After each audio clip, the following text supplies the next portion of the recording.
I'm going to start recording this for folks who have not, who won't be able to catch us in real time, but I know that they'll want to see this one because we have a lot of exciting guests, as we always do. But we have Joe Migliore. Joe, hi. Hi, how are you? How's everybody doing? We saw everybody, everybody's on right now. And, we're going to start a little bit. There's going to be some overlap here because obviously we're going to be talking to, we have a lot of things happening. We had Community Adjusted. She's one of our team fillies. She ran last weekend. She ran fourth at Gulfstream Park. So we'll start with a bit of an update with her. Then we'll also talk about the new filly, Boom Roasted. And again, both of those horses are campaigned by Rob Masiello. And we have Joe, because Joe is very important in that equation as well. So we'll get into that in a little bit. We also have Tom Morley.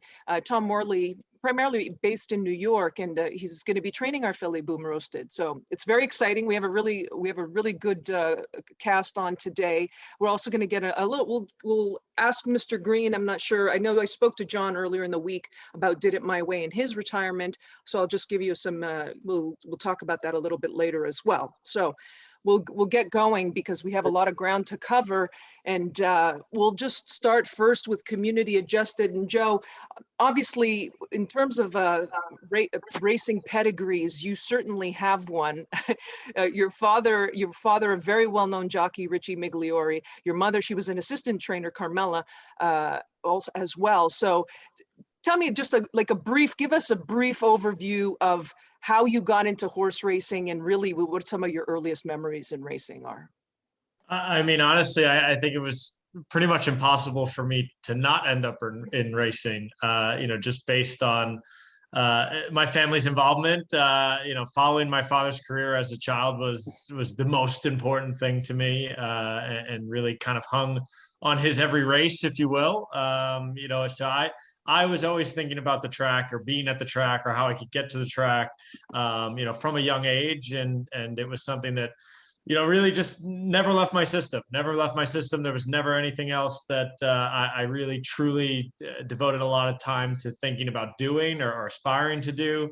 I did complete my formal education at my parents' wishes, as opposed to running off to the racetrack at 16 years old, which I probably wanted to do at the time. But glad I finished school and glad I remained, in the industry afterwards, and excited to be on this call. Thanks for everybody having me on. Well, Joe is he's a new Empire Racing Club board member as well. So we're all really excited about having him on board and getting his perspective along the way. So that's going to be fun. But why don't we just start with, let's just talk about Community Adjusted. That race last weekend, I know my feeling on it, and I kind of outlined that a little bit in the email, but why don't we'll start with Joe, and then I want to ask Rob about it too. Tell me a little bit about that race and just what your impressions were. Absolutely. So I was lucky enough to be down there that day, watch her run and speak with Christoph before and after the race, and obviously look at the filly before and after the race myself. And look, I'm just very happy with where she's at now. She was bought for me, when I looked at her at the yearling sales, at the Keeneland September yearling sale, I think it was 2019, with her 3-year-old campaign in mind through and through. She was bought when I discussed with Rob, that anything she did as a 2-year-old was a bonus, because she was just such a leggy filly with a lot of scope to her, and really everything physically, and also with her pedigree and her female family kind of indicated that she would be a better 3-year-old, that she would appreciate longer distances, likely on the grass. And I think she's shown an affinity for the turf, just right off the bat in her training. So we were hopeful, going, but then you look at the race and you look at, okay, it's a big Saturday in Florida, Florida Derby Day. It's going to be a tough maiden race no matter what. It's definitely going to play a little bit stronger than your everyday maiden race. So, looking at the field, talking to the people in the know, the guy in this barn, or the guy in that barn, or the girl who gets on that horse, I was getting a lot of very strong feedback from the other competitors in the race as well, that they really liked their fillies. So I emphasize that this was a loaded, Florida Derby Day maiden special weight race. And I think she showed herself very, very well. She wasn't, I would say, dead fit for this race. She is maybe a slightly lighter frame filly where it might be a little bit of a challenge for Christoph to keep weight on her, but I think she only had 4 registered works coming into the race, and she showed everything we wanted to see as a first race, off the layoff, the first race of her campaign. For me, I thought she saved ground. Tyler gave her a good ride. There was some moments of hesitation just with traffic, I thought, at the top of the stretch. But when a small gap did appear in mid-stretch, she was very willing to run on through there. And while she maybe didn't kick as strongly as the winner or maybe even the 3rd place finisher, I believe, who was really rolling late, she did show a nice finish to her race, and finishing 4th in that field, certainly nothing to be ashamed about. And I think she's going to be much better next time. Immediate post-race instincts from Christoph kind of indicated that he might want to try her even longer. I think he's under the impression that she will stay, all day long. And if you look at her female family, she's actually a half to a horse named Adagon, who was trained by Ken McPeak, that was 3rd in the Belmont Stakes. So there's definitely stamina in the female family, and maybe you'll see us in a maiden special weight at Belmont towards the beginning of Belmont at a route of ground, maybe a little bit further than we ran off the layoff at Gulfstream. Well, that really was exciting. It was an exciting race. And I thought, I agree with you, when she came up on the inside, sometimes horses are intimidated to be, especially for a horse that's that inexperienced. They get a little intimidated being on the inside like that, but she went through. So to me, I thought that was a really good first race back. And Rob, what did you think? And tell me a little bit, first of all, it was a bit of a surprise for us, even for you and I, that she even showed up in that race. So tell me, going into it, and what Christoph's basically what his thinking was. Yeah, it was a little bit of a surprise, and I'd mentioned to you, Christina, a couple of weeks ago, I think Christoph, relative to some of the other trainers that I have, that barn really likes to kind of play things by ear and see how a horse is doing before they pick a spot. And every trainer, and I know Tom Morley's on the call, he could probably speak to this a little bit too about how he thinks about this. But certainly with the Clements, they really like to kind of just see how their horse is doing, and then if they feel like their horse is doing well, then they'll go ahead and find a spot. They really work that way. So, again, this was one of those things where, Christoph and I had discussed, we thought about running in April up in New York, but when you look at the New York book, there wasn't really a race for it. The only race in the Aqueduct book was going 1 1/8, which, it's just a little bit far to go off of a layoff. And then the other thing with that too, is that race was for 3 and up. So, we talked about it a little bit, and I think Christoph just felt like, and I think this is interesting for some of the partners here that are thinking about getting into owning horses on their own. These are the kind of decisions you have to make. You have to weigh kind of what the condition book has versus what your objectives are. And like Joe said, I think that she might have been a work or two short, but the flip side is, we could have shipped up to New York, and then we're going a little bit farther than we want first off the bench. And the other thing too is you run early April at Aqueduct, you never know with the weather if you're going to catch a really soft turf or whatever. So, we kind of weighed all those things. And at the end of the day, again, it was just a thing where Christoph was really happy with how she was training, and, felt like this was really more than anything a race that was going to move her forward. I think when you look at her frame, I know we've commented, she's a very tall, leggy, scopy type filly. And I think that turf course down at Gulfstream is probably not, the kind of turf course that she's probably going to be best suited for. I think she's going to like kind of more of the sweeping turns at Belmont. So, I know that, like Joe said, there is a race actually opening day in the new condition book for Belmont. It's a 1.25 mile race. Again, I don't want to say for sure that's where we're going to run, because, a lot's going to depend on how she trains the next couple of weeks. But I know that that's sort of the race that Christoph is thinking about. So, certainly we'll keep you guys in the loop as to what he's thinking over the coming weeks. But that may be potentially a race that we shoot for next. I believe that's Thursday, the 22nd. Mm-hmm. So it'd be another 2.5 weeks from now. Okay, so that's exciting. That's something to look forward to, definitely. And again, great performance by coming back off of a very long layoff, but she ran great and it was a competitive field. So we'll obviously keep everybody posted and what's next. And when she's going to run next. But also, if we can switch gears just a little bit, we also have our new filly that we're introducing, Boom Roasted. And I don't know which one of you, Joe or Rob, who wants to take this one. But, you know, Boom Roasted, her physically, we have a picture, we sent out a picture to the members. Physically, she looks so different than Community Adjusted. She's just a different type of physical. And tell me, first of all, one question is, how did she get her name? Number two, what was the appeal when you guys saw her at the sale? I'll do the name part, Joe, and Okay. you can do the. Okay. So I don't know if there are any Office fans on here, but that was kind of a pretty famous episode of The Office where it was a long episode, and I think like one of the Stanley had a heart attack, and it was one of the Office members, and they all had to like do this like not sensitivity training, but like calmness training. And at a certain point, Michael Scott was like, because Michael Scott sort of caused the whole scenario where Stanley had a heart attack, and he's like, I know what will get everyone happy. Like you guys can do a roast of me. And so they do a roast of Michael, and like it goes very poorly, and everyone's kind of like ripping him, and he doesn't handle it well. And then the last scene of the show is him like, he has like a scene where he's like kind of thinking to himself, and then he goes back to the office and he just tells these really lame jokes, but he ends every joke with Boom Roasted. And then that sort of becomes like it's, you have to watch it. I'm not doing it justice, but that's where it comes from. And the Phillies buy practical jokes. I thought it kind of fit a little bit, but if you're an Office fan, you might get it. If not, that probably doesn't make any sense, but that's where the name comes from. Well, the fact that it came from the show that does certainly make sense. And Joe, tell me a little bit about what was the appeal. Maybe talk to us about the pedigree and the stallion, and also the appeal physically.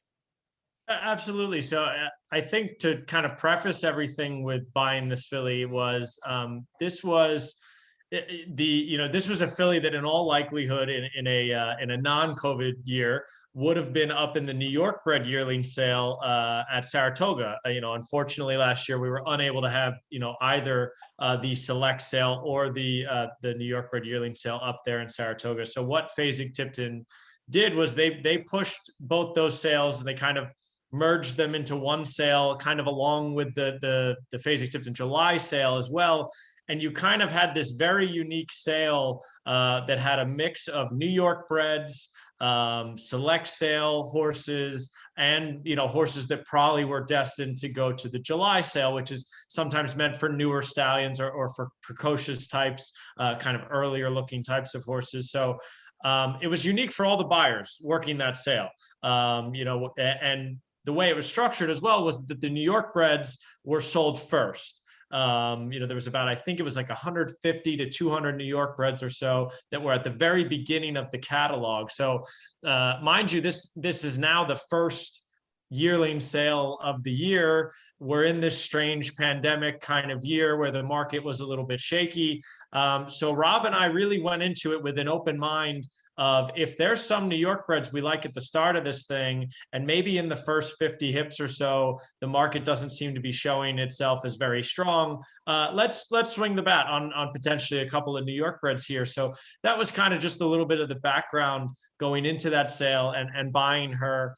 In terms of scouting her and looking at horses at the sale down there, obviously when you talk about Practical Joke, everybody, there's a lot of hype behind him. There's a lot of, commercial appeal behind him. And I think it's all really generated by his sire, Into Mischief, and the explosion to the top that Into Mischief has had over the past couple of years, really highlighted last year by, I would say, Authentic and kind of showing that, he could have a horse, win a Triple Crown type of races. So I think the market then immediately starts searching for, okay, who's going to be the first heir that's going to carry that sire line forward. And you think about Practical Joke in his racing career. I mean, he was a Grade 1 winner at 2. He was a multiple Grade 1 winner at 2. He was a Grade 1 winner of the Alan Jerkins at 3. A very good looking individual, and he was throwing those types of horses that had an Into Mischief sort of stamp to them. You know, a lot of them are the kind of these plain bays, maybe a little bit of, you know, white, a couple white feet or white legs. But all of them at the yearling sale seem to just put their heads down and just walk with a purpose back and forth when you look at them at the sales. And she very much did that. She was one that really kind of strutted her stuff at the sale. She has a very precocious and strong look to her, a very strong hind end on her. So for us, I mean, to me, looking at her, she looked like an early 2-year-old potentially by a sire that, you know, had some buzz around him. And look, with new sires, we're all gambling, right? Nobody really has the true answers as to who, you know, the new stallions that are going to take off are going to be. But, you know, the stars kind of aligned here. And we were also able to get her, I think, at a price point that if we were in if we were in a non-pandemic year up at the Saratoga sale, she probably would have cost a little bit more than $110,000. She probably would have been $150,000 to $200,000 type of filly. So I'm really happy we came away with her, and all indications so far from the guys down at Sandhurst so that she is very forward and kind of leaning to the assessment that I made on her at the sale. And she's very close to shipping up to Tom. And we're excited about maybe some early action here with a 2-year-old. Okay, well, that's exciting. That's exciting news. And actually, we'll go to Tom just to ask him a quick question. Tom, my question is, when you get these young horses, these 2-year-olds come into you, basically, how do you approach it? What are your first thoughts? What are you looking for? And how do you integrate them into your program? So we try and bring them in groups. It's important to try and make sure that they have sort of what we call training buddies. So I'm going to be going down to the OBS April sale on the 18th. On the 19th or the 20th, I'll go over to Sandhurst. I'm going to watch 3 or 4 of my 2-year-olds do a little piece of work there. And then providing they all come out of that work in good shape and they all work well, then they're all going to jump on a van and come up to New York together. So it's a massive step mentally, this, for these baby horses.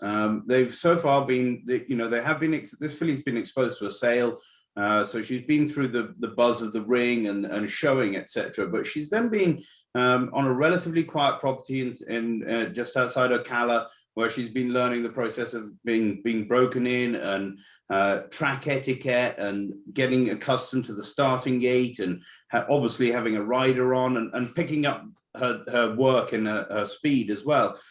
But Belmont Park is a big deal. You know, she's never been somewhere with thousands of horses training at the same time. So the first thing you've got to do is just make sure that they settle in properly. You know, some of them take to it like a duck to water. They go out there the first day, but some of them can be very nervous types, and it can take them a little bit of time. So you really don't want to do anything too much with them until they've really bedded into their new surroundings. And as I said, some of them it'll take 24 hours. They'll take to it very well, and others it'll take a week, 2 weeks. We want to make sure they take their ship well. We want to make sure their weight's good and that they're eating. We've got to get them accustomed to our feed program, which takes about 10 days to 2 weeks to transition them over onto basically grown-up feed. But if you can imagine, it's basically like a kid going to, you know, it's the first day at college or off to boarding school. I mean, this is a really big deal for these guys. And it's very important to make sure that you don't start doing anything too stressful with them until they've really settled into the system that we've got up here at Belmont. So looking to bring probably 4 or 5 in, all in the same week.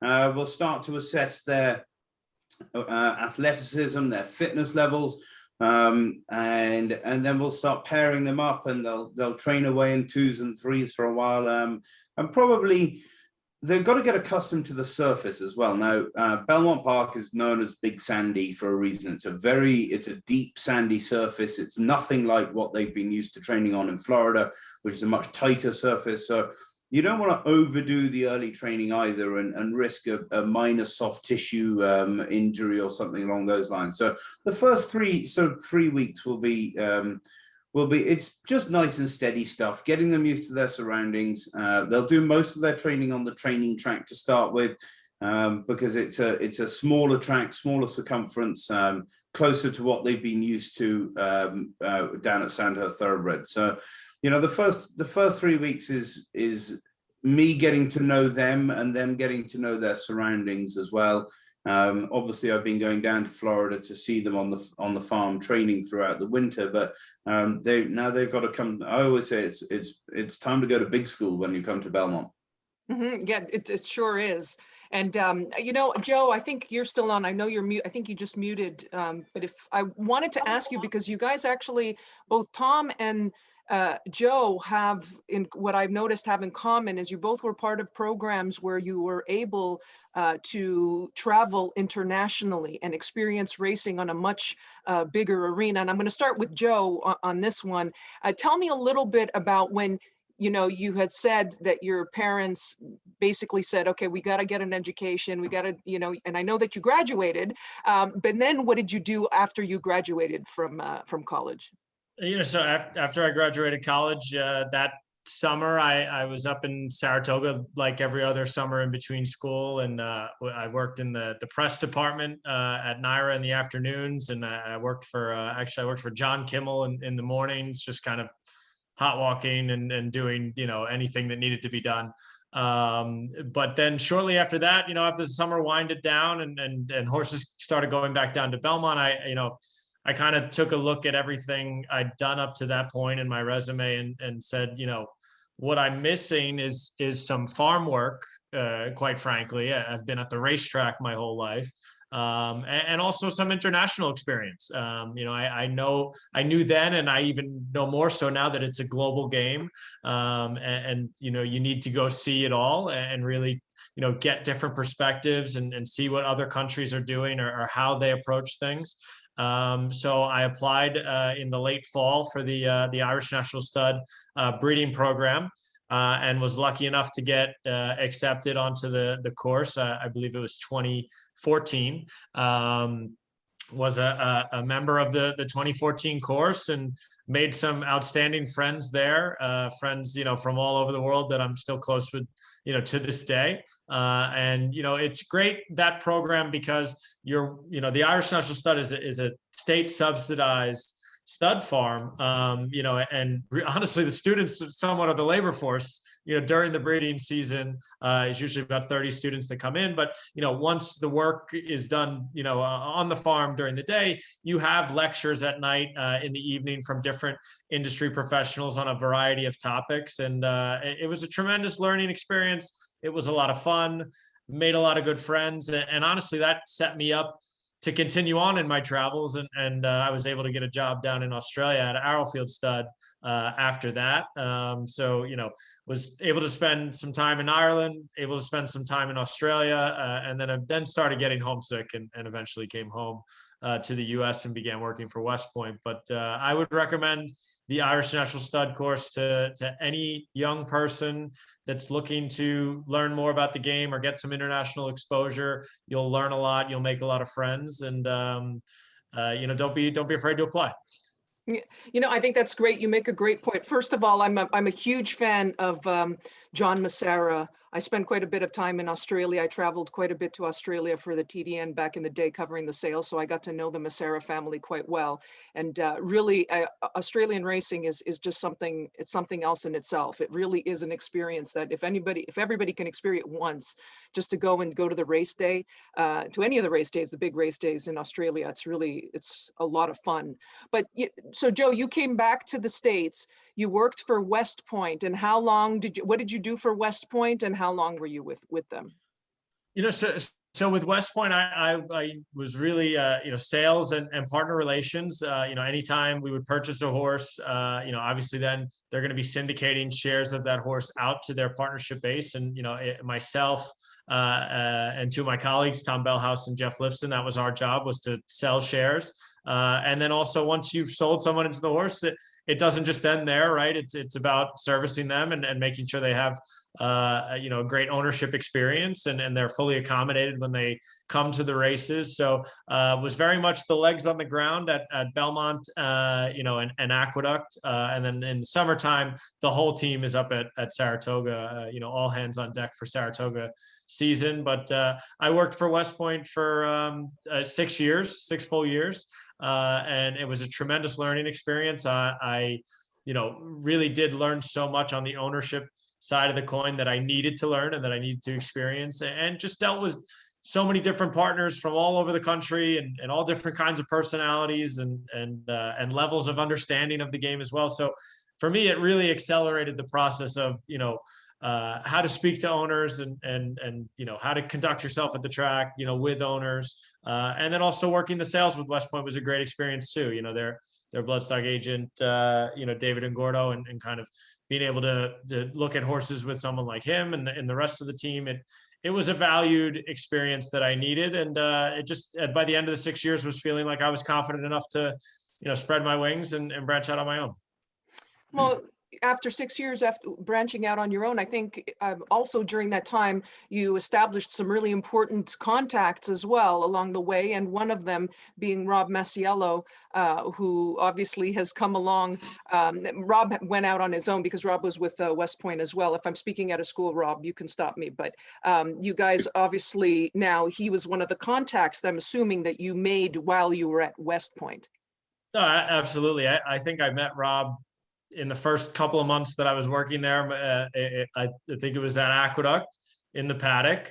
No better place, right, than the paddock at Aqueduct, at least for me. But no, and just, look, we're both New York tri-state area guys, a lot of similar interests, obviously hit it off, from very early on, meeting each other through West Point. And like you said, at the time, Rob was primarily owning, fractional pieces of horses with them, and has since kind of grown and expanded. And just very thankful that we were able to, make the friendship we did, and have the opportunity that I have working for Rob now.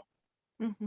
Now, you guys also bought a horse. Again, this is interesting to me because Wanamaker's had a sale, a digital sale, and you bought a really nice horse, paid a good amount of money, 400,000. That's a significant amount of money. I think it's a Freya is the horse, which you've already had some success with. And what are you guys targeting with Freya right now? What was the idea with Freya? Yeah, so Faya, it's Faya. Faya. I'm sorry. Yeah, it's Faya. Yeah, and so Faya, I actually just had a call with, and Rob and I spoke as well today.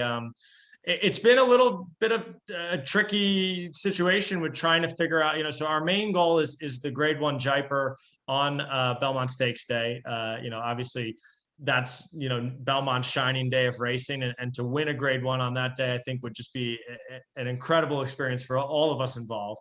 So that's the goal. That's the race we want to win. We've been looking almost incessantly for the right prep race to lead us into that. And there's been some stumbling points, a few different locations telling us they would write allowance races that then weren't written. There is a stake at Laurel Park, but unfortunately Laurel's been going through a bit of an issue with a herpes virus outbreak. So there's some uncertainty there with whether or not we would be able to ship in for a race like that. That is starting to look more positive though, and that is looking like the probable return for Faya I believe it's called the King Leatherberry Stakes. It's a listed stake going 5.5 on the grass at Laurel. It was originally scheduled for April 17th. Now it's April 24th because of everything they have going on with the herpes outbreak. The backup plan, I think, is this Grade 2 on Oaks Day at Churchill Downs, but that is a bit of an ambitious spot off the bench with a ship involved. So in all likelihood, I think you will see Faya next at Laurel Park on April 24th, but it's horse racing, right? There's things that, are always changing, always, happening, but knock on wood, the horse is doing very well himself. It's just more of, this kind of the racing, management element of it, where not everything always goes according to plan, but hopefully we'll be at Laurel on the 24th, and then you'll see us on Belmont Stakes Day. Now, you came out of, since officially launching your Bloodstock career, what was the first sale that you officially covered? And so far you've gone, I think, to a couple of the 2-year-old sales, right? So what has been your impression of the 2-year-old market so far this year?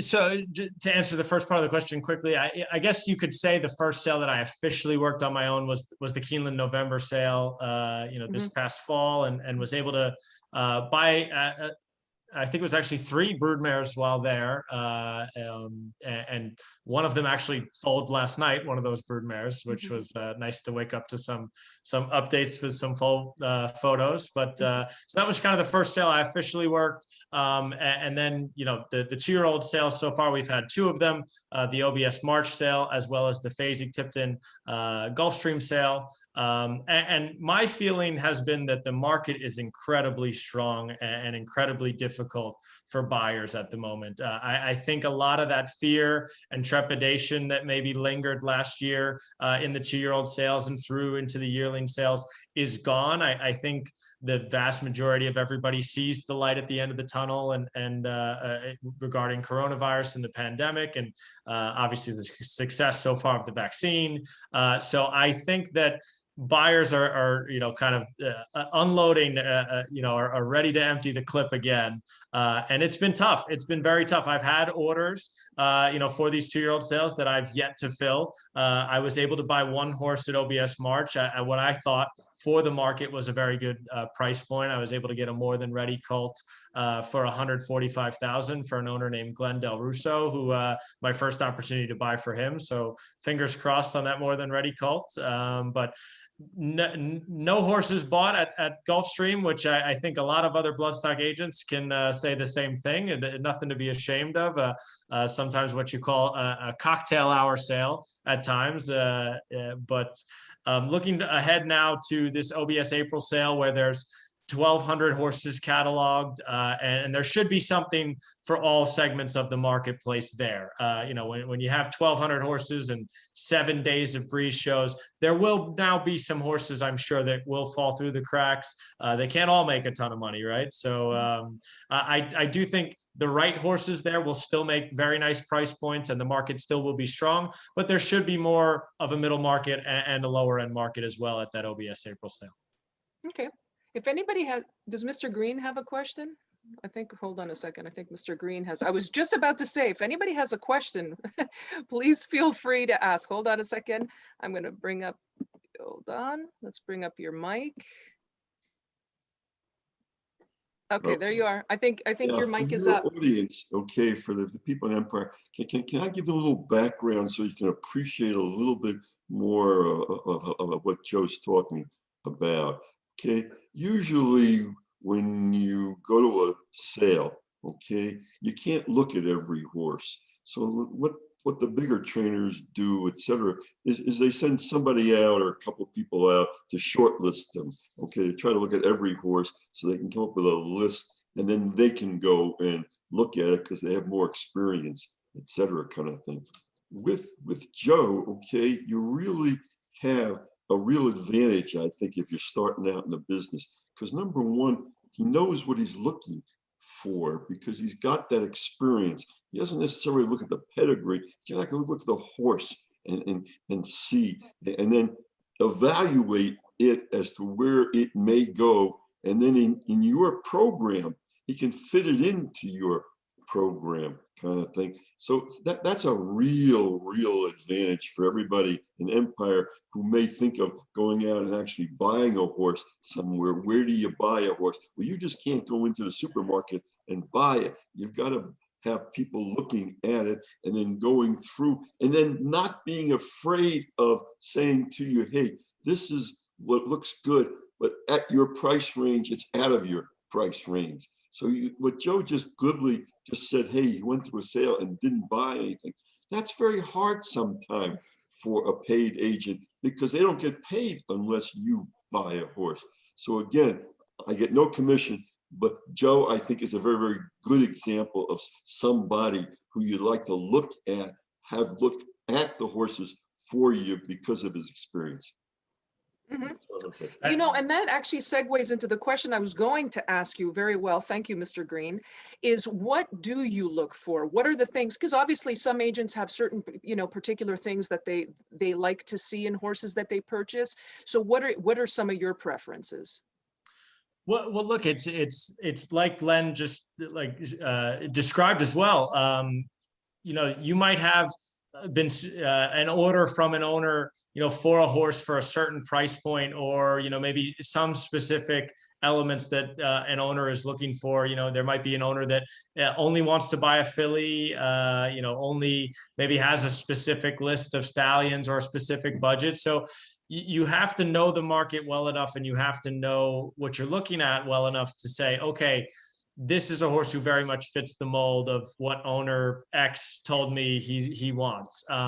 In general, looking at horses, all horses for me need to have, you know, certain conformational elements that are obviously going to be attractive.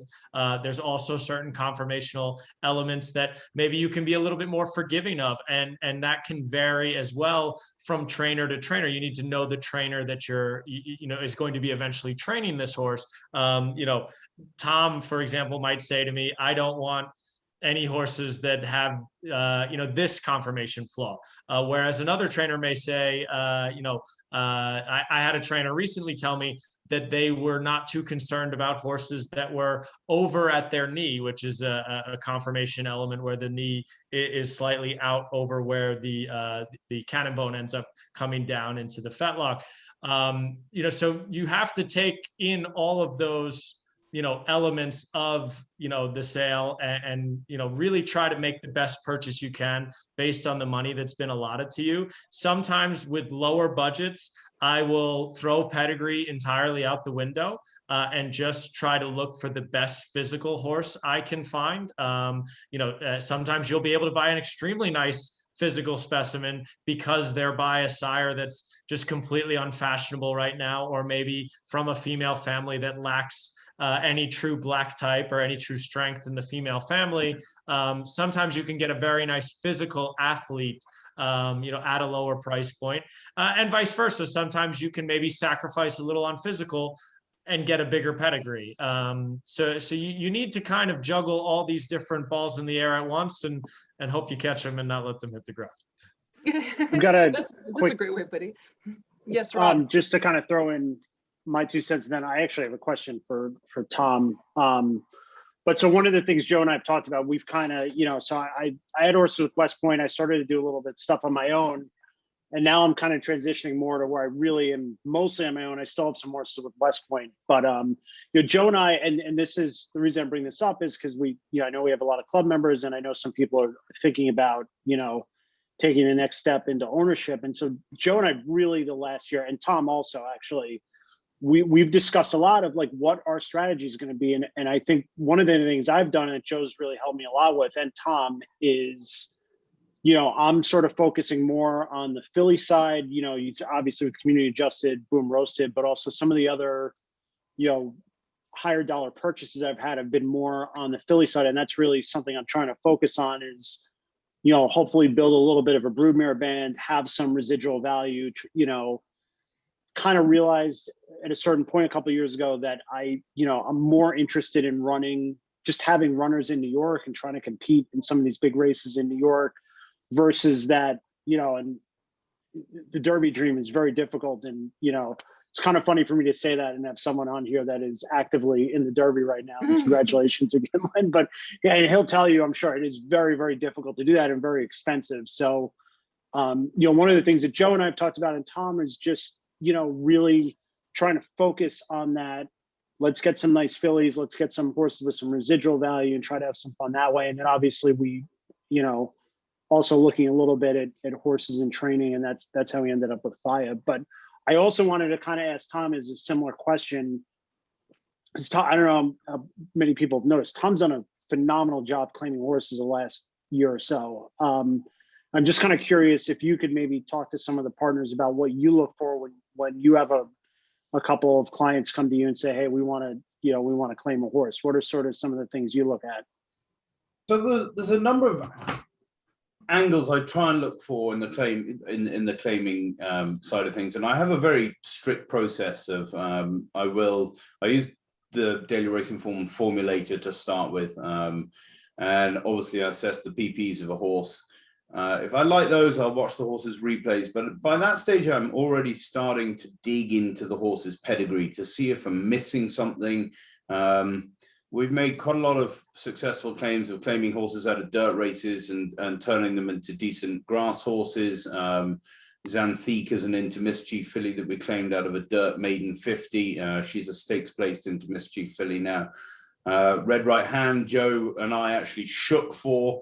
We both tried to claim him. Joe was trying to claim him for another trainer, and I won that shake, and he worked out very well. Flashing Red, we took in Saratoga. But once you've looked through the pedigree and you've looked through the form, you've watched the replays, I then do use the Ragozin sheets. If a horse gets through the first 3 points, then I do pull the sheet numbers. I think they're a fantastic guide of what a horse is capable of doing and possibly which direction the horse is heading in. And then there are places that, as I say, I like to shop, and other places I don't like to shop. Some trainers, there's often not a lot left of the horses when they appear in claiming races, and other trainers I feel I can improve the horse off. So there are certain places I like to look at claiming horses. And then the final part of the whole thing is the physical inspection. And you know, you have to drop a claim slip at 10 minutes to post before a race, but you do have the opportunity to look at these horses for a little bit of time. And really, there's no excuse not to spend all the way up to 12 minutes to post looking at the horse. You can like a horse on the backside an hour before it runs, but when it gets into the paddock, if you've already gone and dropped your claim slip, he walks into the paddock and starts sweating and acting nervous, then maybe you've made the wrong decision. So you want to spend as much time looking at that horse, very much like at a sale, where you're knocking horses off the list on a regular basis, but the ones that you keep coming back to, those are the ones that you should claim. Those are the ones that you should buy at the sales, because you know, they're getting through all of your criteria. It is a very tricky game, and obviously, actually, I saw Aron Yagoda just jumped on too. He's also very involved in the claiming with the claiming game as well. Larry, I see that you have a check mark. Did you have something that you wanted to ask, or was it just a commentary on what's? No, that's it. Okay, I see that you have the check mark there, so I thought you might want to comment something. I don't know how to get rid of it. Okay, that's fine. No, it's gone now. I think it might be gone. It's okay. I just wanted to check on you to make sure that you didn't have a question. If anybody has a question for anybody, whether it's for Joe or Rob or Tom, as we're going along, please feel free to just ask us, and as I said, you can put up that icon where you raise your hand and we can ask questions as we go along, or even Mr. Green, who's on here as well. So, you know, I'm going to transition a little bit here, slight transition, because I mentioned this a little bit earlier, that Joe had some international experience, that he went to the national the program. He went through that program. But Tom, let's turn to you. You also had, first of all, we can detect, it doesn't go unnoticed that we can detect a bit of an accent there. So we know you're probably not native, probably not born in the United States, but can you tell us a little bit about your background and how you came to New York? I came to New York, obviously I'm English, and I come from like Joe, a fairly deep racing family from Europe. My uncle was a very successful national hunt and flat trainer, and was very fortunate to train for Sheikh Hamdan for a long time, who sadly just passed away. And cousins of mine work for the Jockey Club. I have a cousin who's a national hunt trainer. I have one of my cousins is one of the leading bloodstock agents in Europe, Charlie Gordon Watson. So it's very much in my blood, as they say. So again, like Joe, we obviously both have very sensible parents. My parents insisted that I finish my education. So I went to Eton College, and then I went to Newcastle. I have a BA in history from Newcastle. And then I was lucky enough to apply for the Dali Flying Start program, or what is now the Godolphin Flying Start program. I spent all of my summers through school and university working within the industry for a number of trainers and stud farms, Warship Down, my uncle David, Ed Dunlop. I was lucky enough to be there when the mighty Ouija board was in the barn. So, and I was lucky enough to get a place on the third year of the Godolphin Flying Start program, which is a 2-year management trainee program sponsored by His Highness Sheikh Mohammed. And it is the most fantastic opportunity for young people who want to get involved in the racing and breeding industry. You start the program in Ireland at Kildangan Stud, and then move to England to Dalham Hall. Then in January of the first year, you move to America, where you spend 6 months based out of Kentucky from their farm with John Abel. You do a whole breeding season here, and then you fly to their farm in the Hunter Valley in Australia. And during these location moves, you're covering everything from stud farm work to doing placements with trainers to nutrition courses at the University of Dublin, to all the way through to when you get to Dubai. It's a business management side of aspect of it, as well as the racing in Dubai. And then you return to Europe for graduation, and you have to present a full business plan to a panel from UCD and the Flying Start at the end of the program. It is, I always say, it's 10 years of experience rolled into 2, and I cannot thank the man who sponsors it enough for the opportunity that it's afforded me to travel the globe and see this industry inside out. You know, I have to tell you, Tom, that I was on your website, and I looked at one of the things that really struck me was that on your website, you know, as a journalist, I'm always like poking around people's websites and looking to get some background and to see, and the thing is, and I needed a picture.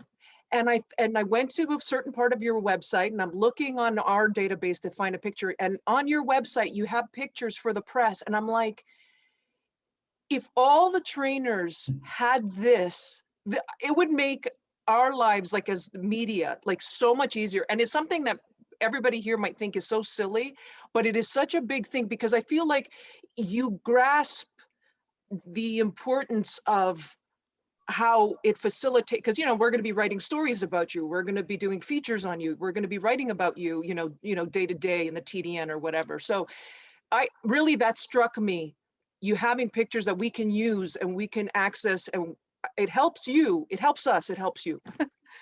Yeah, I mean, at the end of the day, you know, we need to be trainers lead a very strange lifestyle, because we get up in the middle of the night, we go off to the barn and train our horses. But at the end of the day, we need to be as available to people who want to be involved in this industry as possible.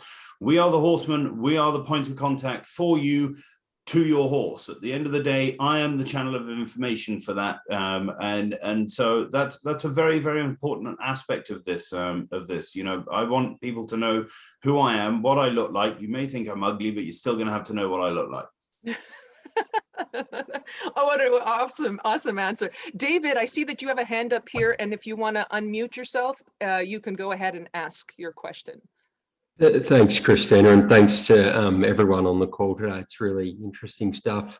I moved to New York 7 years ago from Australia, and actually just dipped in a very small way with a group of friends my hand into breeding for the first time in Australia. And, you know, starting small, not impressive, you know, beginnings, but just trying it out. And I'm wondering what the market is like here, and if anyone on the call today has any recommendations around breeding syndicates, more so than racing the breeding. I'm interested in pedigrees and matching stallions and mares, and I'm just wondering if there's any recommendations on how to get involved in a breeding partnership with a view of breeding to sell, and any best you know, practices and approaches to that. That's interesting. I don't know if Joe, if you might have an answer for us. Yeah, absolutely. So I think the beauty of where our game is going in all facets of ownership, whether it's on the breeding end or the racing end, is in the way of the partnership. And I think that honestly was kind of spearheaded by Australia to begin with, that, you know, fractional ownership was the way to move forward. I think the days of seeing just a singular owner or a singular breeder on a horse are not behind us, but I think, you know, shrinking to some degree. And absolutely, David, if we can get in touch maybe after the call, there's several different groups that I know of that, you know, maybe not so much public breeding syndicates that are out there. Like you might see a lot of public racing syndicates in the United States, but there's definitely several commercial breeding farms that put together partnerships on mares that, you know, with the goal of selling, you know, the mare's progeny. And there's also, you know, specific groups of friends that I have that I know do this sort of thing as well. So would love to help and would love to point you in the right direction. Thanks, Joe. Appreciate it. Okay, wonderful. Okay, and now I think it might be Shane who has a question as well. Is that it you? is. Okay, Shane. Hi. So first of all, Rob, to name a horse after an Office episode, I think is just awesome. So like I said, that's great. And now I'm going to have to go watch that episode tonight. But It's a good one. It is. And Joe, I just had a question for you because I've seen you a lot recently in TDN and Pollock Report. How difficult was it to go out on your own during a pandemic? Like, how difficult was that decision? It was rather daunting, for sure. It was not a decision that was taken lightly. I think, you know, maybe my fiance was even a little bit more afraid than I was about that decision, but it was something that I had talked about and prepared for such a long time, and possibly would have happened even sooner, you know, but I think we were getting to the end of last year and starting to see a little bit of a light at the end of the tunnel with the pandemic, and it just felt like the right time. It also felt like kind of the most fair time to kind of approach West Point with that discussion as well, and not kind of get into the middle of the following year. And then, you know, their year is very busy from the time that the first 2-year-old sale begins to the very last yearling sale. That's when a lot of the syndicating, a lot of the buying the horses happen. So it just felt like the cleanest way to do it. And yes, it was very daunting. It's still a little bit daunting. It's not like I'm some expert at this quite yet, but yes, it was a bit of a worry and a challenge, but I think we're doing pretty well. Mm-hmm. Okay, great. Well, obviously COVID was such a big thing for everybody last year, and I think that's just across the board. Tom, how did you react to it in terms of your operation? Did it affect you in some, like, overall in terms of how many horses you had or how you ran the operation, or how did you negotiate 2020?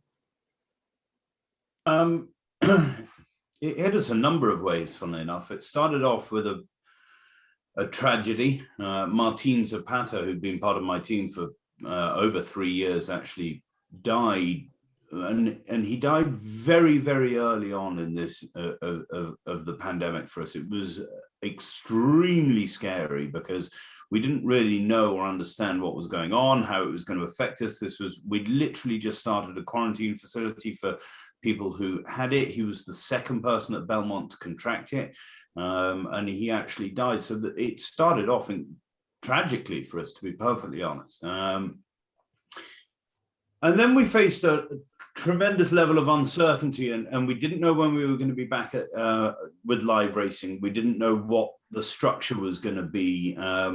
It was some owners opted to turn their horses out. Some owners decided that they would leave them in training and hope that we got back racing in a relatively prompt fashion, and the return to live racing in the middle of the summer was massive for us, because at the end of the day, without the revenue generated by racing these horses, then they're very, very expensive animals to look after and maintain. I mean, at the end of the day, we are asking them to be elite athletes. And there is an entire structure of people, from the veterinarians, the chiropractor, the acupuncturists, the blacksmiths, that, you know, it takes an army to get your horse to the races. And so there's a huge knock-on effect throughout the industry to where there was a massive loss of income generated for a lot of people. So we sent some horses out, we kept some horses in, we kept the staff on board. I mean, I have to be completely honest, without a PPP, we might have been in real financial difficulty because we had no income. So it's been a very long year. It's been a tough year, but we've been very lucky to have some amazing clients who have stood by us and kept at it with us. And you know, I think there's a real light at the end of the tunnel now, and as Joe said, that's being reflected in the price of these 2-year-old sales. Where, you know, in New York now we're racing for boosted purses again. We're hopefully looking at maybe 100% capacity for Saratoga or something along those lines. You know, and that's the most important thing. Is at the end of the day, my job is to look after your horses, but they're your horses, and so when you can't come and see them run or come to see them in the mornings, it's, you know, it can be a little bit soul destroying. That so it's great that we're beginning to see stadia opening up again. It's great that our clients can come to the backside to see their horses again, and I can't wait to see you all at the races. Yeah, I know, certainly from hearing from the members, that's certainly the case for us as well. But Stephen, I think you have your hand up. Did you have a question that you had that you wanted to pose to either Joe or Tom? Good evening, everyone. Thank you. A great meeting so far. Thank you for putting it together. Really informative as usual. I do have a couple of questions, just kind of general question. I guess the first one is for Joe, just to understand a little bit more. When you go to a sale and you acquire a horse, let's just say hypothetically you acquire a horse for $100,000, and I don't know if this is proprietary or not, but like what is your fee on something like that? And are there any other fees associated? If you purchase a horse for 100, how much do you get paid from that? And then are there any other associated fees for the auction? So typically industry standard, you know, commission for a bloodstock agent is 5% of the purchase price.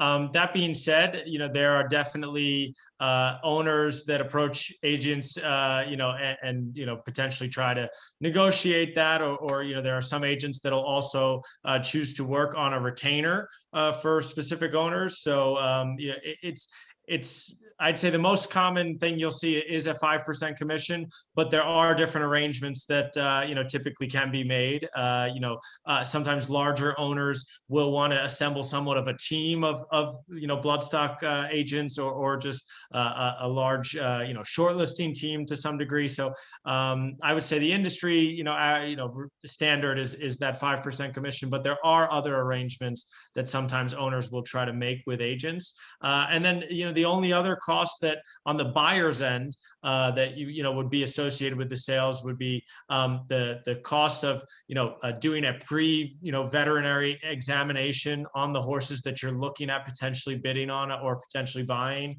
You know, you want to be able to vet these horses at the sale to make sure that, you know, the product that you're buying is you know, without issue.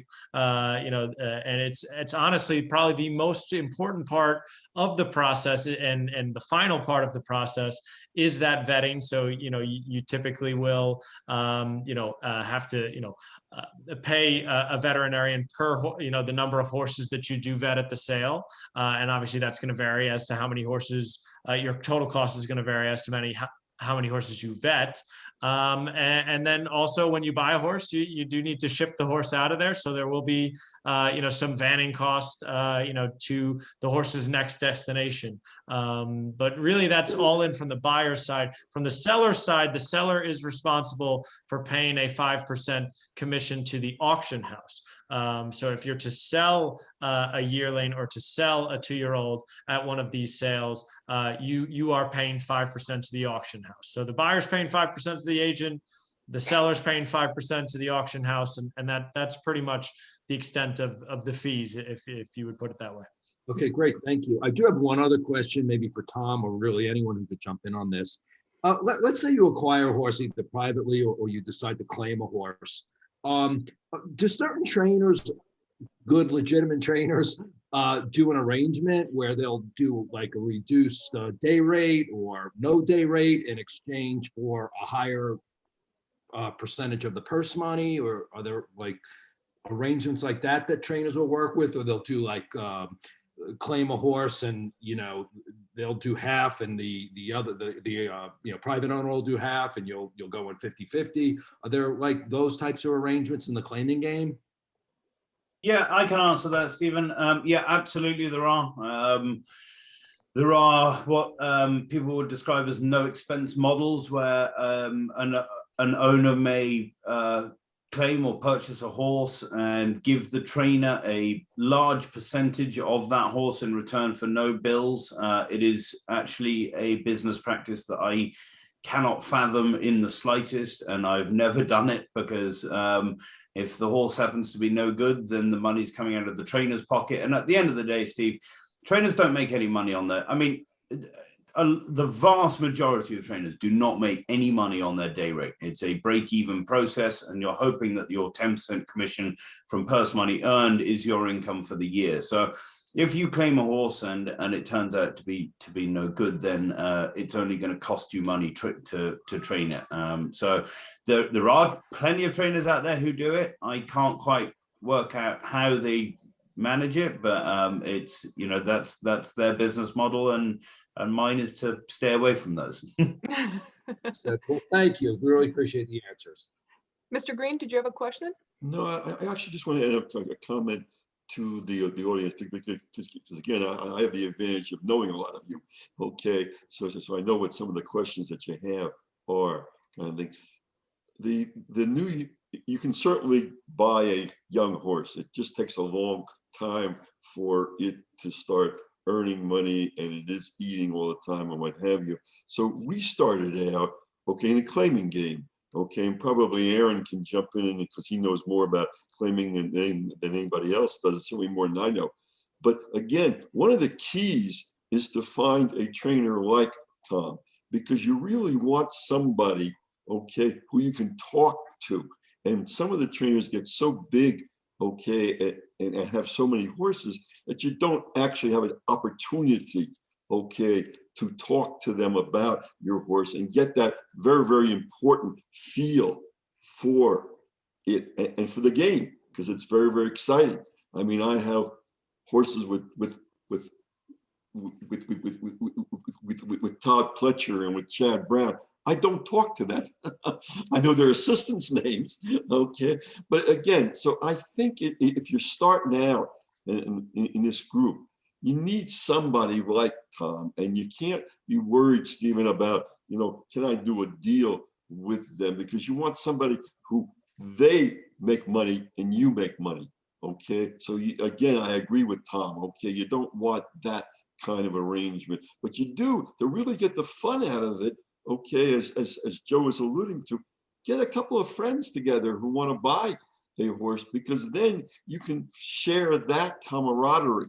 Okay, and then when you get to know the game a little bit better, then maybe you say, hey, I'd like to have a home run, and I can't afford to really buy a horse that has that potential for a home run. So maybe I'll go with a West Point, okay, or something like that, like Joe Bullitt.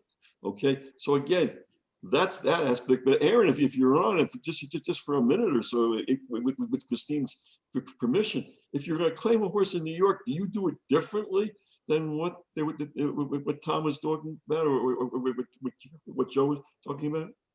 No, I mean, I look for, I like to claim fillies because I like the residual. I try to find something that, to me, I can get half the money back if I'm wrong, because chances are a lot of times you'll be wrong. And if I can get half the money back at a broodmare sale, then I feel that I have an opportunity to reinvest that money again, versus, you know, a guy who claims an 8-year-old gelding that was, you know, at any time could run a great buyer figure and run a big Ragozin figure.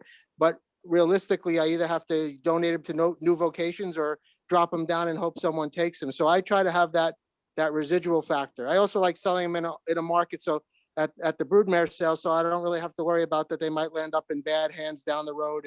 And that's the way I play it, among the other things like Tom mentioned before about, you know, the sheets and the physical and stuff like that. Mm-hmm. You know, I have a question for Tom. We're talking about, so Tom, you're based in New York, and New York, probably one of the most competitive circuits arguably the most competitive circuit in the country. There's a lot of, in terms of the business side of it, in terms of taxes and all that kind of thing, you know, New York is just an entity unto itself. There are challenges that are inherent in just racing in New York. Tell me a little bit about why did you decide? I think you were with Eddie Keneally, and then with Eddie, you ended up in New York, but why did you decide to stay in New York? And what do you think are some of the advantages? Why do you think you've gravitated and you've stayed in New York? Firstly, my wife will kill me if I don't say it's got something to do with her. At the end of the day, my wife, Maggie Wolfendale, is the New York, the NYRA and Fox Sports paddock analyst. So her day job is here, and that's a big part of why I'm here to start with. But the other thing is the challenge. At the end of the day, you alluded to the fact that it's one of the more challenging circuits in North America. I will flat out say it is the toughest place to win races in New York. You have the biggest owners, the best horses. I take nothing away from the horsemen around America, but this is where it's at. The biggest races, the most prestigious races, to me are here in New York. So those people that tell me that Del Mar's wonderful, well, they obviously haven't been to Saratoga quite enough, because that is the absolute pinnacle as far as I'm concerned in American racing. And but it is look, it's very challenging, and it's a very, you know, there's the ever growing statistic side of racing, where people dive into your statistics and win percentages and this, that, and the other. And so when you're somebody like me who has anywhere between 30 and 40 horses in, it's hard to compete with the guys who have a couple of 100, 300 horses on their books. And so, you know, so long as we're being competitive and winning our share of races, then I'll be here in New York for as long as you can stand me. Well, you've had a couple grade 1 winners. I think your first grade 1 winner was in Saratoga, was it not? Yes, the ballerina. Have You Gone Away won the ballerina. I actually stood next to Rob and Joe when she won, and I'm pretty sure we broke about 10 people's feet jumping up and down on top of them, and it was a very, very, very special moment indeed. Very. Mm-hmm, definitely.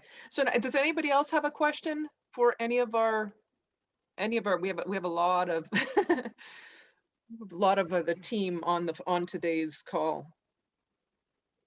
And one thing too, Christine, I just wanted to point out real quick, Yes, Rob. something we had planned last year obviously didn't happen because of the pandemic, but talking a little bit about claiming and, you know, and again, to kind of come back to the, you know, why we started this racing club is we really want to expose all of our club members to different aspects of racing, be it a breeding partnership, racing partnership, claiming a horse, going to an auction, buy a horse, all those kind of different things.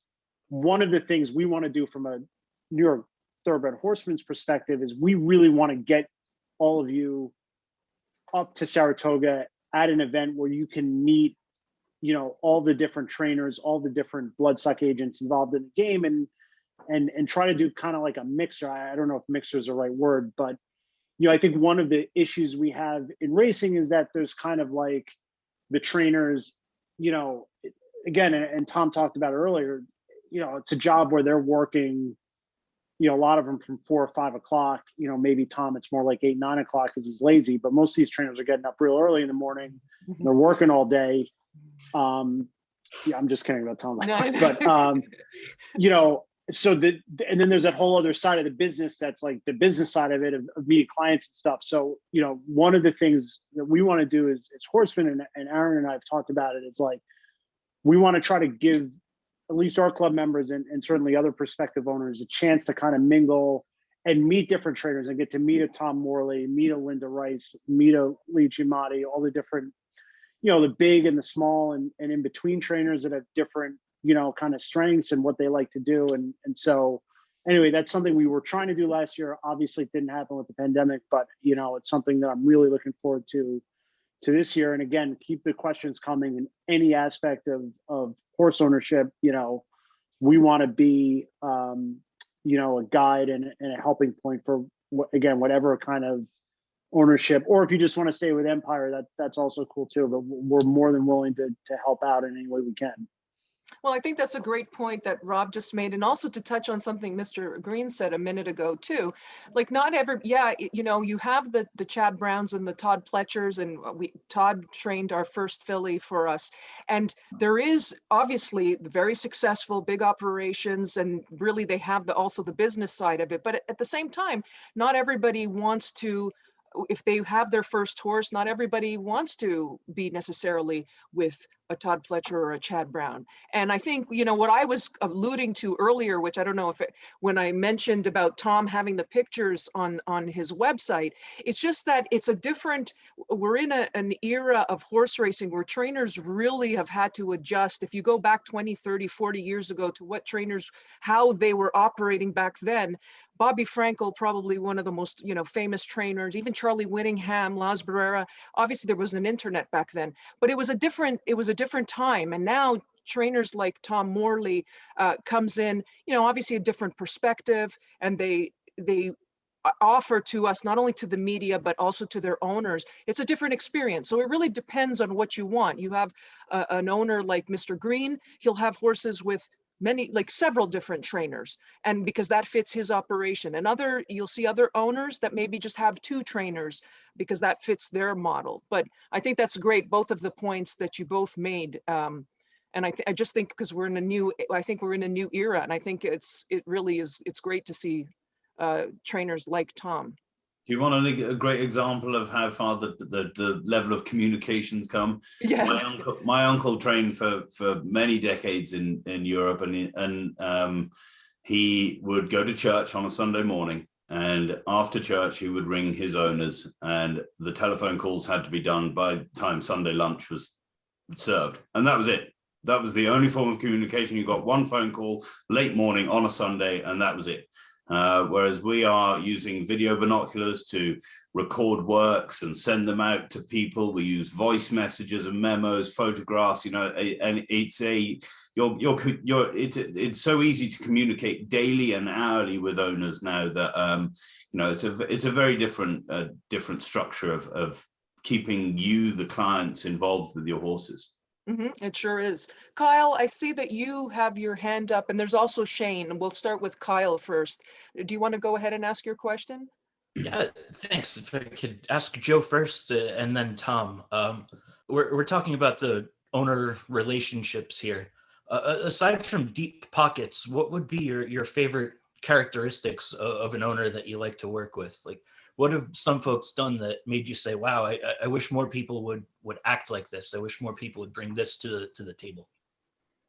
Well, I think enthusiasm for me is number one. It's infectious when you're able to go to the races, and, you know, the person that you're there with, the person that you've assisted to get to this point is you know, enthusiastic about what's going on, and upbeat, and you know, positivity, which can be hard at times in horse racing, is a must as well. But look, for me, that what kind of fulfills my passion with this is seeing, you know, whether we run first, whether we run last, is that, you know, we're going through the process of making memories with owners and with each other while we're at the races. So I'd say enthusiasm and positivity are my 2 favorite things that I see in partners and owners.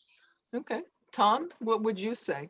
Yeah, I think I definitely second Joe. There is nothing more enjoyable than people who take a real vested interest in their horses. And at the end of the day, they can't all be stars, but and so a level of realism as well is very, very important as a trainer, that you know, if you get involved in horse racing, get involved to win. And if your horse isn't good enough to win a maiden special weight at Belmont, then don't be afraid to run the horse in a race where it's, you know, where you've got to, because there is no better feeling than winning a race and sharing that moment with people who own the horses. Just, I mean, it is the ultimate buzz. It's the ultimate buzz. Okay. Shane, do you want to ask your question? Sure. Can I ask Mr. Green a question? Of course.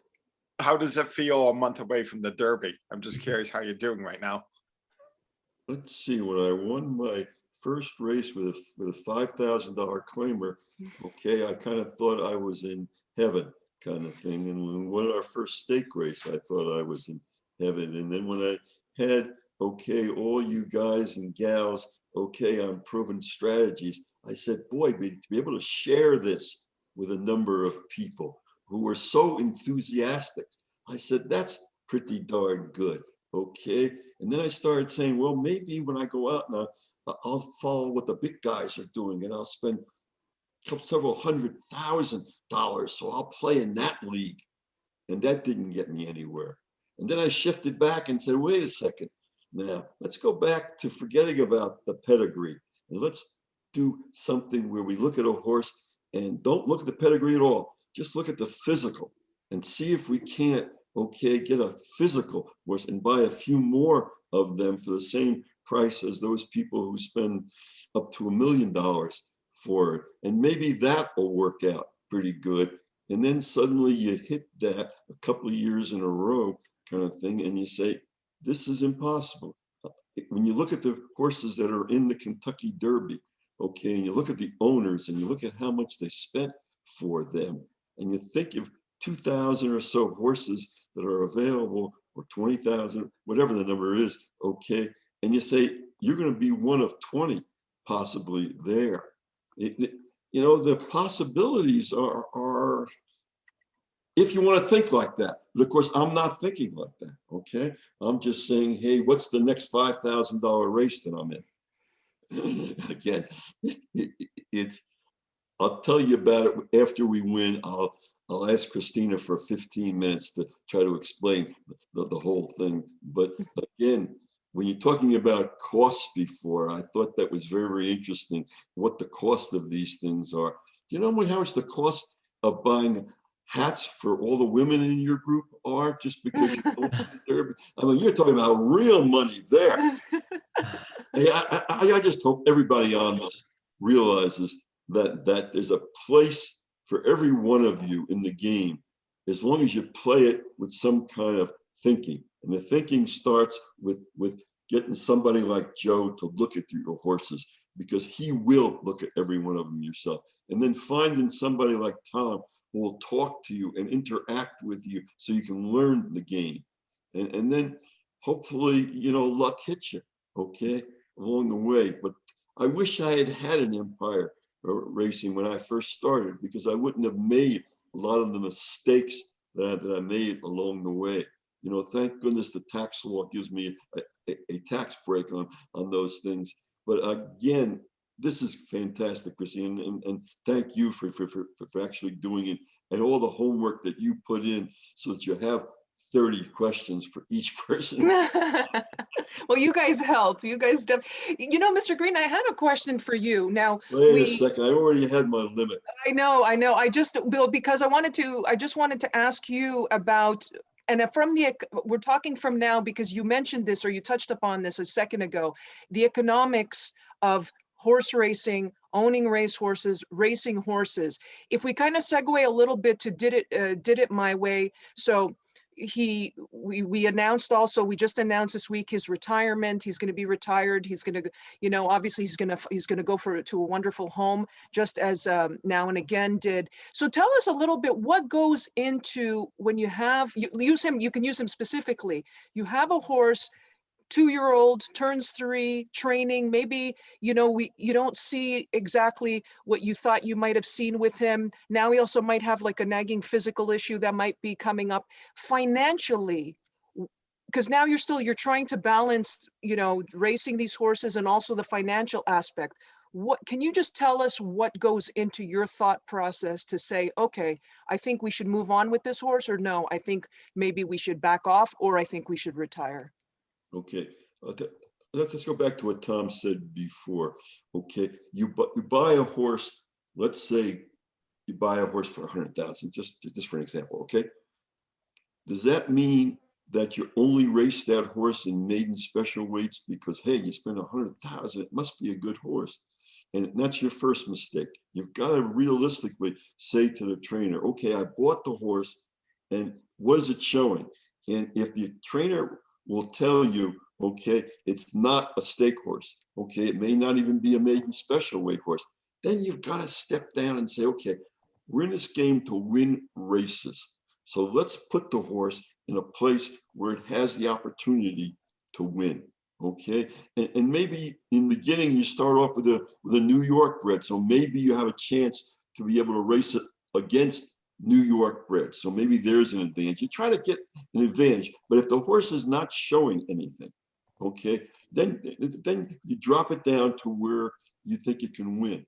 If it's still not doing anything or it gets physical, then you can do two things. You can close your eyes and say to the trainer, really drop it down to 5,000 or some other number, and I don't care who takes it, and I don't care what happens to the horse. And that's the wrong answer, okay? The right answer is, if it can't win, then maybe you want to donate it, okay, to a good home, or donate it. We've donated some horses to prisons. We've donated some horses to Babson College, and they become polo horses. But at least do that so that the horse is taken care of, and you pay some money for somebody to take care of it and do it. And then you get to take a tax deduction for it besides. So I'm prejudiced in the sense that I look at this thing as a business, and the business is making money first, expenses against it, okay? And if you lose, at least let the government pay for part of it because you're actively involved. And then if it can't race, take care of the horse, okay, and donate it to somebody who can do it. Okay. Does that answer your question? Yes, that was exactly, yeah. I wanted to know exactly what you were thinking, and that was it. Does anybody have a question about anything that we've spoken about for any of our panelists, even for about Did It My Way, his retirement? Again, we have several people on here, so I'm not sure if you guys have any more questions. Great job. Mm-hmm. Oh, Larry, yes. Larry, you're up. Oh, we were wondering if there's any news on Starlit Daydream. So I actually put that in the last update. It was the very last line. She's going to fold, and her folding date was April 1st, but she hadn't fold as of April 1st. So they were going to be a little bit late with her. So they said that they were going to get back to us and let us know when she does. But she's due any day now. If she hasn't folded already, she's going to be folding any day now. Oh, one more thing. Yes, I yes. just want to let Len know that whenever we see his silks, we're screaming our heads off. And when Helium won, we almost had a stroke. Larry, let me tell you how just thank you very, very much. But now the idea of going to the Derby, okay, then can you advertise now in the Derby? Well, yeah, now they're allowing you to actually put, okay, your company name on the jockey. Now we're picking out a jockey, and now suddenly we have to ask his permission to put our name on his pants. And that's one of the decision points, because some of the big guys have already committed to sponsor somebody. So how's this world? The world is always changing, kind of thing. Not only are you concerned about the silks, you're concerned about, can you put something on the jockey's pants? It's an exciting world. But everybody on the audience should have that kind of problem, okay? And the same problem with the hats. Those are great problems to have, okay? So if everybody knows, so Helium is going to be training, Mr. Green, if I'm right, he's going to be training up to the Kentucky Derby. That was the announcement. And how's he been doing? Did you get updates? Have you had a recent update on it? Again, for you people on the Empire, okay, there's the normal way of doing things. We keep on talking about that, whether it's with agents or with trainers, et cetera, kind of thing. There's a normal, considered the right way to do it. They space out the races leading up to the Kentucky Derby so that you're training harder and harder against better horses. So theoretically, you're ready when the Kentucky Derby comes. And then people like the Greens, okay, say, nah, let's not do it that way. We're fortunate enough to have the number of points necessary, we think, to get into the Derby. So let's do it a different way. Let's train up to the Derby, okay, so that we're peaking at Derby time instead of losing our race, okay, because we've had to race hard to get there, kind of thing. It's a great way to do it if you got the number of points to do it with. Now, what you're sacrificing, so that everybody understands, is IRAD and et cetera, those very large jockeys, okay, are not going to want to ride a 30 to 1 or a 40 to 1 horse. So, you know, what do? Okay, I go to Joe and I said, do me a favor, ask your dad, I'll come out of retirement so he can ride us. But you know, you're really, so this is a strategy game. No matter what level you're playing at, it's a strategy game. Okay, now we're taking Aron with us, okay, down to the Kentucky Derby. So that's, you know, that's a good luck charm. Okay. It sure will be. And again, that's kind of the update. And you don't want to say anything if you're smart about the thing leading up to it, okay? Except that 30 to 1, if you bet some money and it wins, that's enough money to go out and buy a horse with it. Hopefully, yeah. Right. Hopefully it will Thank be. you, everybody. I wasn't trying to do anything. Say hello. Well, Okay? we'll definitely revisit. We'll definitely get back with the. We'll have we'll invite Len and John back before, you know, leading up to the Derby, of course, because it's, you know, it's important and it's going to be a big deal. It's always a big deal. And this year it's back at its customary place, the first Saturday in May. But I just, before we let everybody go, I just want to know if there are any more questions for anybody before I let everybody go. But, you know, thank you so much, both Joe and Tom, for joining us today. And of course, I know we're going to be speaking more. I know we'll probably have you back on the call, especially Tom, when the filly comes in to you. So, you know, we can get an update and see how she's doing. And also, Joe will keep regular tabs as well, because I'm sure, you know, there might be more horses, hopefully, Rob, at some juncture down the pike. So we'll definitely be talking to both of you. But Mr. Green, Aron, thank you for your input and everybody for their questions. But thank you so much, everybody, for joining. And we will revisit this soon. We'll probably, our next meeting, as I said, will probably be sooner than the last one was. It'll be within this month. It'll be before the Derby, but we'll definitely let you know. But thank you everybody for joining. Thank you. Good job, Chris. Thank you, Christina. Thanks, Thank you. everyone. Great meeting. Thank you. Thank you, everyone. Be well.